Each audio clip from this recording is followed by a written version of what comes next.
Well, let me start out and give you a starting place. Dusty Rhodes, in my opinion, as a booker, most of the time was a genius. And he made us a lot of money. And he put a lot of faith in us, and he gave us a lot of experience. He taught me a lot. And as a wrestler, once again, he wasn't Lou Thesz, but as a worker, he was off the charts. He could get himself over. He could talk himself over. He could become a personality that people wanted to see.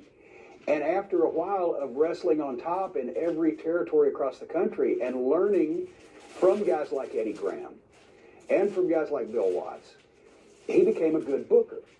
He knew what to do, but sometimes Dusty's only drawback was restraint in what not to do. Just because you had gotten away with some things for a long period of time didn't mean you shouldn't press your luck. Dusty Rhodes invented the Big Show concept. Once again, before WrestleMania, Dusty Rhodes invented Starrcade. Dusty Rhodes was a master at peaking angles and programs to a big blow-off. Dusty was tremendous at putting talent against each other that he knew would click and draw money with each other. The Midnight Express and the Rock and Roll Express. Midnight may draw money with this guy, but they're going to draw a fortune with the Rock and Roll. Same thing Rock and Roll may do, but when we get here, it's going to be magic. All strong points Dusty had. Dusty's weak spot was, as many people in the business would like to say, he'd draw 60 grand, but he'd spend 50 to do it. Would you be better off drawing 40 grand and only spending 20 than drawing 60 grand and spending 50? That's open to debate.